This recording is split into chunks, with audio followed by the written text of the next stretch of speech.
So quick video, guys. If you've been following my little turbo build on my 1972 Monte Carlo, then you know that one of my kind of like obstacles was going to be to build a crossover tube by myself without having to take it to a shop.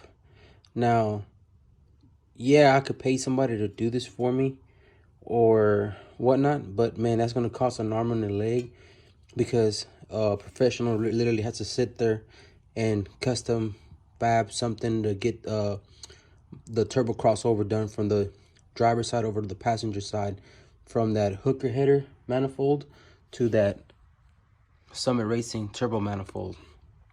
With that being said, if you watch my first video on when I was gonna go with this turbo build, I said that I was gonna try to do it to where you know, us average Joes can get it done here at the house, and I wanted to do it with off-the-shelf parts. With that being said, I bought the Holley crossover tube that goes with that manifold, which is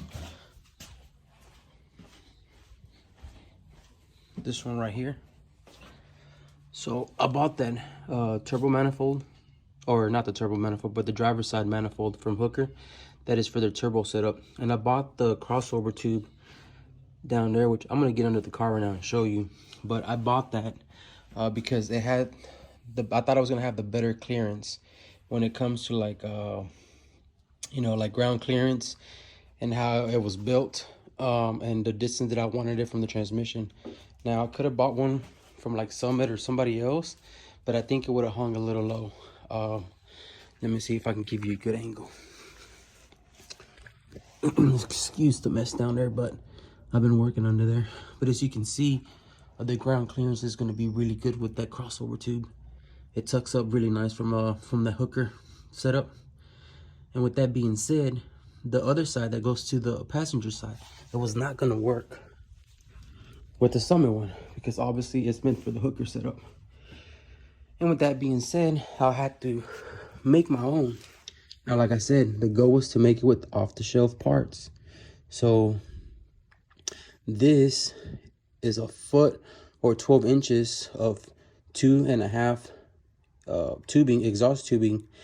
And then this is a 90-degree, another exhaust tubing with the opening here to fit the 2.5 inside. And then this is like a, you know, a bellow, flex bellow, that actually this all fits now, and it's going to connect from there to the crossover pipe. And the reason I'm pointing this out is because you can actually do this at home.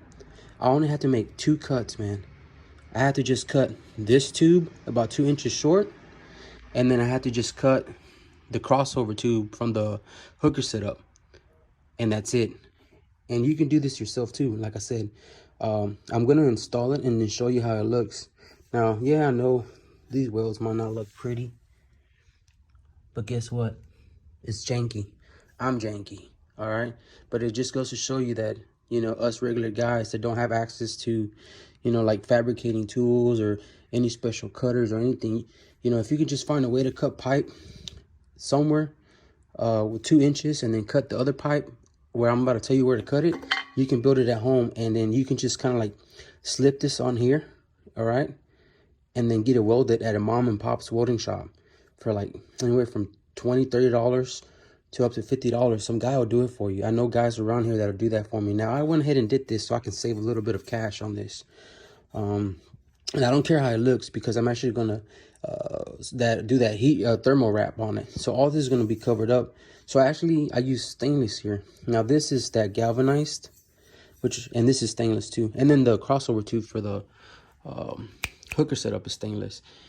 And with that being said, the reason I ran stainless for most parts was because you know, it's gonna get weathered, especially being thermal wrap. So I didn't want it to rust as much, but obviously it's gonna rust where these weld points are. But that's okay. I might actually spray paint it with like a high temp black paint, just to give some sort of protection, to give it a fighting chance, to keep it from, you know, rusting over time, because I will drive it on events like race week and whatnot.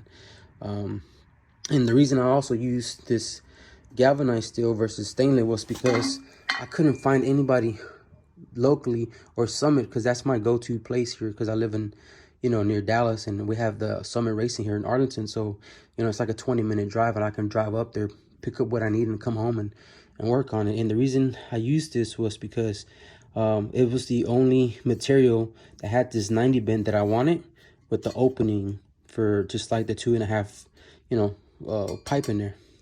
So let me install this so you can see how it fits. And like I said, you can do this yourself at home. You know, you can cut this pipe, the 12-inch pipe, 2 inches off, and then you'll slip it in there, and then you don't weld it, don't do nothing with it. You know, you twist it around, and then get this bellow welded on here. It's just like straight on there, and then you'll have your flange, your V-band, I mean, just slipped on there. And then you can mark it how you want to, and then use like a permanent marker like I did to like mark it where you wanted it to be at. And then, like I said, you can either, if you have a welder, then nice, you know, good for you. You can weld it at home. If you're like me, don't have a welder, then I used a welder at an undisclosed location. But, you know, you can take it to a guy that can do it for you for cheap, or your homie or somebody, you know. But with that being said, like I said, let me climb under the car, get under the car, or slide under the car, and then show you how it looks. But real quick, before I forget, let me get this out the way.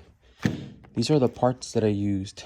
It's gonna be the flex pipe, the exhaust flex pipe. Here's the part number. All right, pause it, screenshot it, whatever. That's one of the parts that I use. All right, that exhaust flex pipe is this right here. All right. And then I used the exhaust pipe adapter from Walker. That's this part number. Screenshot it. Do whatever you want to do. All right. And then the last part, it's actually going to be, is it this one? This one. Oh, I guess I don't have that one because it was on another purchase. But this is the V-clamp that you will need. That's for that turbo manifold from Summit. That's what they recommended, and then that's what you need to get. Okay, so 1 part, 2 parts, 3 parts. Okay, 1, 2, 3, and this is a foot. All right, but you'll cut 2 inches off of. Now, like I said, let me slide up under there and show you how it looks. All right, so sorry for this crappy angle. I'm laying under the car, so ain't much I can do about it. But here it is installed. It has a little bit of clearance from the frame. My goal was to get it as close as possible, obviously, to the frame, so that I don't have clearance to the starter without having to fight it if I ever want to remove it. I have all this other clearance to a bunch of other things, sensors, the dipstick, you know, and I also want to be able to do my spark plugs, where you have no option but to do your spark plugs from underneath the car now with this turbo manifold. And then that excessive bend also allows me to have clearance from my transmission lines, you know. With that Holly setup, that deal came up like right here, you know. As a matter of fact, part of it would touch my starter. And, you know, that was no good. And it was actually pinching my lines against the bell housing like this. So that wasn't going to work. So, yeah, so I wanted to get it out as far possible like this as I could. And it gave me the cool clearance that I need. And so, you know, check it out. Not bad for a home build crossover, you know. And here, let me see if I can slide this over so you can check it out on this other end. And there it is, you know. No issues with clearance there. On the brake proportioning valve, you know, you're gonna have room for other things. So, you know, just a quick glance. And like I said, who cares how your welds look if you end up building this yourself at home, you know. On this, I don't care, because it's actually not gonna be seen by anybody, and it's gonna be spray painted black with high temp paint, you know, that header paint. Okay, and then I'm gonna use that wrap, that thermal wrap, you know, to keep the temperature down here from, you know, cooking my transmission lines, which I'm gonna need to change these to steel braided, or, you know, raising the temperature in my converter, or raising the temperature, you know, near the transmission pan. Look, this is my clearance. I wanted to space it out to where I can still get to my transmission filter and service it, which I just did here recently. But I still want to be able to do it for, you know, the future. I don't, you know, might as well take care of it now with the distance, so it's serviceable. So there it is, man. Just quick video on update that you can do it, you know. You can do it yourself at home, you know. DIY, as seen on YouTube. Yeah.